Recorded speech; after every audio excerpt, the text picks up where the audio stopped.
बिस्मिल्लाहिर्रहमानिर्रहीम। अस्सलाम वालेकुम नाज़रीन, आज हम बात करेंगे खुर्शीद शाह की दरख्वास्त ज़मानत, जो कि आमदन से ज़ायद असासजात केस में वो जेल में थे और उसके ख़िलाफ़ एक दरख्वास्त ज़मानत फ़ाइल की गई थी सिंध हाई कोर्ट में, जो कि सिंध हाई कोर्ट के सखर बेंच ने आज ख़ारिज कर दी है। ये डिवीज़न बेंच की सरबराही कर रहे थे जस्टिस शमसुद्दीन अब्बासी साहब, और इस दो रुकनी बेंच ने दरख्वास्त ख़ारिज कर दी है ज़मानत की खुर्शीद शाह की।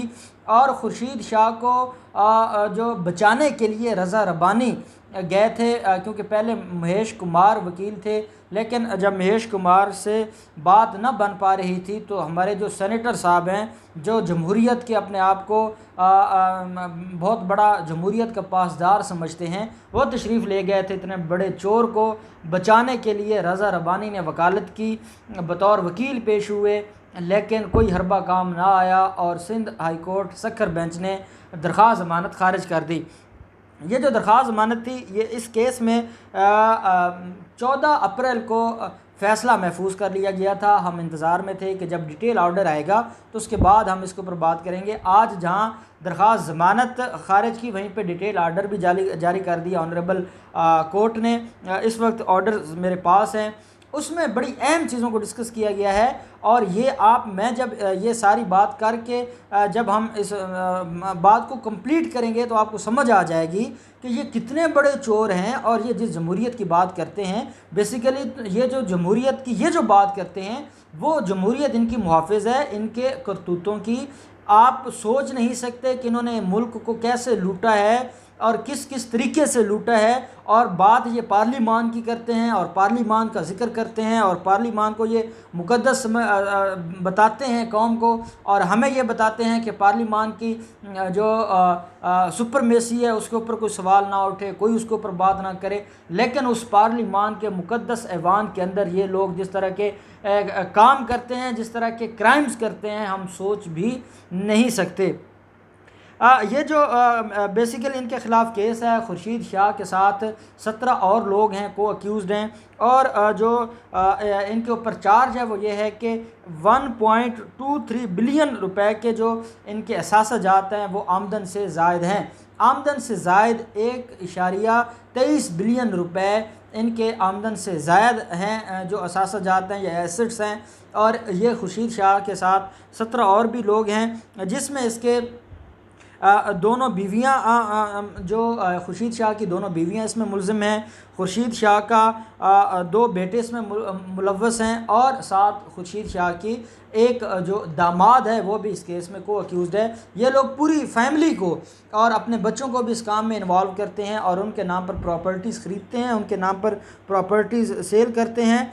और ये वो लोग हैं कि जिन्होंने इतनी बड़ी मुल्क के साथ ज़्यादती की है। अब 2 बड़े मिसहैप हुए हैं कानूनी तौर पर खुर्शीद शाह के साथ। ये वैसे तो बहुत चालाक हैं और हमेशा अदालतों से रिलीफ़ लेने में बड़े ही एक्टिव हैं और रिलीफ़ ले जाते हैं, लेकिन इस दफ़ा इनसे इनकी बदकिस्मती क्या हुई है? इनकी बदकिस्मती ये हुई है कि नैब अदालत सखर ने इनकी दरख्वास्त ज़मानत मंजूर कर ली थी। जब दरख्वास्त ज़मानत मंजूर कर ली जाती है तो उसके बाद जो मुचलकों का एक सारे का सारा प्रोसीजर होता है, वो अभी प्रोसीजर चल रहा था, अभी मुचलके सबमिट नहीं हुए थे, रोककार जारी नहीं हुई थी, जिसकी बुनियाद पर इसको रिलीज़ किया जाता कि नैब ने एफिशिएंसी दिखाते हुए इस आर्डर को चैलेंज कर दिया। एहतसाब अदालत सखर के आर्डर को हाई कोर्ट जो सिंध है सखर बेंच उसमें चैलेंज कर दिया, और सिंध का जो हाई कोर्ट का बेंच है सखर का, उसने जो एहतसाब अदालत का आर्डर था उसको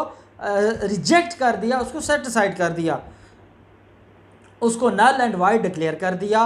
और अभी क्योंकि ये जेल से बाहर आए नहीं थे, जैसे ही नैब की तरफ से दरख्वास्त कैंसलेशन ऑफ बेल मूव की गई थी तो उसी दिन सस्पेंड हो गए थे नीचे वाले ऑर्डर। तो नीचे जो कार्रवाई हो रही थी वो रुक गई, उसकी जो रिलीज़ की प्रोसीजर चल रहा था वो रुक गया। और बाद में जब आर्गूमेंट्स सुने अदालत ने, तो आर्गूमेंट सुनने के बाद अदालत ने नैब कोर्ट सखर का जो ऑर्डर था उसको नल एंड वाइड डिक्लेयर करते हुए इसके जो रिलीज़ ऑर्डर थे उसको अदालत ने डिक्लेयर कर दिया कि वो इलीगल हैं। साथ ही इन्होंने क्या किया कि एक अलग से दरख्वास्त दे दी ज़मानत की सिंध हाई कोर्ट में। अब आप ये देख लें कि जब एक फोरम है और वो फ़ोरम किसी की ज़मानत के हवाले से पहले डिसाइड कर चुका है और वो ये फ़ोरम ये समझता है कि इनकी दरख्वास्त ज़मानत नहीं बनती या ये इस केस में डायरेक्टली मुलव्वस हैं, तो ऐसे में उस फ़ोरम से ऊपर वाले फ़ोरम पे चैलेंज किया जाता है इनसे गलती क्या हुई, इनसे ये गलती हुई, इनको ये लगा था कि सुप्रीम कोर्ट जाएंगे, सुप्रीम कोर्ट इनके लिए बड़े मसाइल हैं, वहाँ चीफ़ जस्टिस गुलजार इनकी बात सुनते हैं या नहीं सुनते। तो सिंध हाई कोर्ट में क्योंकि अपना एक एरिया है तो इनको ये लगा था कि शायद इनको रिलीफ मिल जाएगा। इन्होंने दोबारा एक दरख्वास्त सिंध हाई कोर्ट में फ़ाइल कर दी। वो अलग नैब एहतसाब अदालत सखर के आर्डर्स को सेट असाइड कर दिया था Sindh High Court Sukkur bench ने, वो अलग मैटर था। ये एक नई एप्लीकेशन दे दी ज़मानत की, फ्रेश।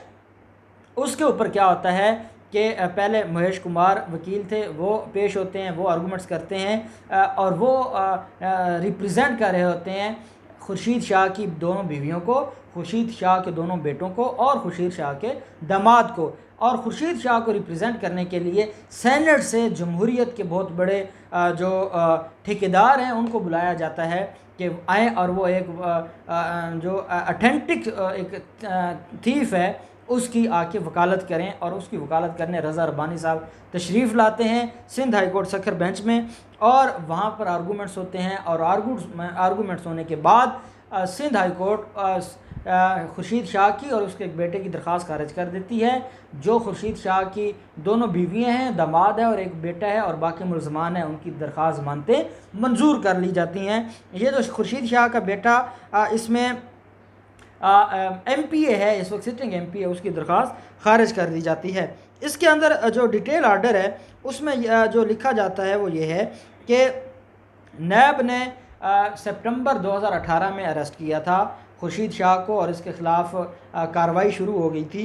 और इसके ख़िलाफ़ ये था कि इसने गैर कानूनी तरीके से प्रॉपर्टीज़ बनाई हैं और उसका रिकॉर्ड भी कहीं जमा नहीं करवाया। और इसने मुख्तलिफ़ अपने फ्रंट मैनों के ज़रिए और मुख्तलिफ़ बिनामी अकाउंट्स के ज़रिए इसने प्रॉपर्टीज़ ख़रीदी हैं। अब इसमें यह कहा जा रहा है कि एक इसका फ्रंट मैन था, उसका नाम अब ये इंग्लिश में लिखा हुआ है PHELAJ। अब ये फिलाज है या फिलाज है, ये कोई सिंधी वर्ड है या कोई ये वहाँ पे कोई और शख्स है, फिलाज वर्ड लिखा हुआ है।